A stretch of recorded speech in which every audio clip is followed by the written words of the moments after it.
penutup dari hamba Allah di Tanjung Redep ya, Berau Kaltim.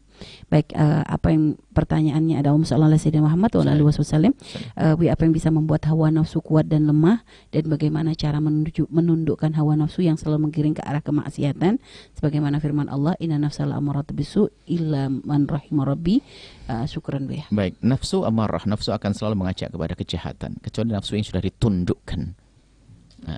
Dan menundukkan hawa nafsu ini perlu proses waktu, sehingga ada namanya lawamah ya.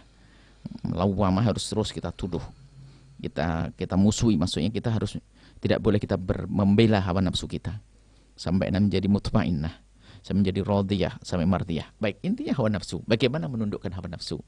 Lah, hawa nafsu ini kan di dalam diri kita sendiri. Akhbat min sab'ina syaitana, lebih kecil, lebih kejam daripada 70 syaitan. Sebab kalau musuh dari luar itu mudah, tapi musuh ternyata dari diri kita sendiri. Kadang kita sering menutupi dengan keego, aku. Sehingga orang lain bisa kita lihat sebagai sebuah kesalahan. Tapi kadang kalau kita sudah yang melakukan, kita sendiri yang melakukan, ada kita tutup-tutupi. Dan memang begitu kaidahnya. Sebab kekotoran itu kalau sudah ada akunya, itu tidak tampak terlihat kalau itu milik aku. Tapi kalau orang lain, dohir atau batin. Kita sering buat contoh, misalnya, kalau Anda lagi duduk begini, di meja Anda ada ingusnya orang. Anda sentuh dengan tangan Anda berasa astagfirullahaladzim. Siapa buang ingus sembarangan begitu, Anda akan marah. Kenapa? Ingus menjijikkan ada di tangan Anda. Tapi suatu ketika, semoga Anda sehat terus. Suatu ketika ada yang kena flu. Kena flu rupanya seret begini. Begitu saja. Ada ingus di sini. Tenang-tenang saja. Kenapa kok tenang saja ada ingus di tangannya? Bahkan cuma ditaruh di bajunya saja begitu. Kenapa? Karena ada akunya, ingusku. Padahal bahannya sama. Sebabnya karena flu, sama. Ada aku. Begitu juga sering kesalahan-kesalahan kita tutupi oleh hawa nafsu diri kita sendiri. Nah, memerangi hawa nafsu ini penting. Koreksi diri kita terus. Kekurangan kita. Ya. Karena kita sering menutup-nutupi dan membela. Kalau kita tidak bisa mengoreksi diri kita sendiri, orang lain suruh mengoreksi kita. Bersepakat dengan istri, dengan suami, dengan saudara, kalau saya salah tolong ingatkan. Kalau ternyata kita bersepakat pun masih berat, maka cari orang yang bisa, orang yang musuhi Anda. Cari kesalahan Anda dari mulut musuh-musuh Anda. Sebab dia biasanya jujur kalau mengungkap kekurangan kita. Ya. Bahkan kalaupun bukan sebuah, kalau memang kekurangan akan diungkap. Karena dia akan mencari kesalahan kita. Lumayan, saya dicarikan oleh musuh saya, kekurangan saya, tinggal saya berbenah. Maka jangan usah emosi. Kalau kita dibilang dasar bodoh, barangkali benar. Dasar begini, alhamdulillah dikasih tahu. Ini pertama. Yang kedua adalah hawa nafsu ini tidak serta-merta kok. Hawa nafsu itu akan meliputi hati kita. Hati kita ini bersih. Hati itu selalu kenal Allah pada dasarnya. Kenal kebenaran. Istafti qalbak. Tapi di saat dikuasai diliputi oleh aku, ego, dan hawa nafsu ini akan menjadi itu. Nah, bagaimana masuknya ini?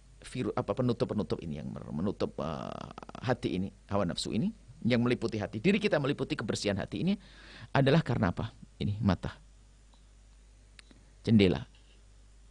Telinga. Lah kalau mata sama telinga kita tidak kita jaga ya tetap rusak. Biarpun kita bersihkan jendelanya kita buka. Hawa nafsunya full. Dia mengikuti hawa nafsu. Makanya perlu dijaga setelah tadi adalah mata. Hawa nafsu macam apa saja? Syahwat, tamak. Loh kita setiap hari ngelihat mobil tetangga lebih bagus. Akhirnya dia ngenas masalah urusan mobil. Lihat orang menggunjing. Gara-gara mata melihat. Nah, mata dan telinga. Ini bahaya sekali, pembuka. Kemudian setelah mata dan telinga itu masuk ada dirangkum. Nah, setelah dirangkum oleh hawa nafsunya dikemas lagi, keluar. Makanya ada orang muncul dengan lesan macam-macam. Dari sini, kuncinya dari sini, telinga. Kalau Anda bisa menjaga telinga Anda, lah kuncinya mungkin tutupin saja tadi. Anda jaga mata Anda, pandangan Anda yang Anda baca, bukan Anda baca apa sih di WA? Nah, selalu Anda baca tentang promo, hawa nafsu untuk belanja nanti. Apalagi gambar yang nggak benar, hawa nafsu syahwat, naudzubillah. Ayo sama telinga, dengar apa sih? Kalau sudah Anda jaga itu semuanya, maka Anda terjaga semuanya. Maka inna sam'a wal basar, mata, telinga ini, fuad. Kullu ulaika kana mas'ula. Itu akan ditanyakan oleh Allah Subhanahu. Maka kita jaga ini, mata, jaga telinga untuk menjaga hati. Kalau hati terjaga, hawa nafsu akan terkalahkan. Maka hawa nafsu akan menjadi yang melimuti hati kita sendiri. Sehingga kebenaran tidak akan terlihat kebenaran karena hawa nafsu. Semoga Allah mudahkan kita untuk menundukkan hawa nafsu sehingga nafsu kita menjadi nafsu yang mutmainnah sampai menjadi nafsu yang radiyah, nafsu yang mardiyah, nafsu yang radiyah, nafsu kamilah insyaallah. Wallahu a'lam.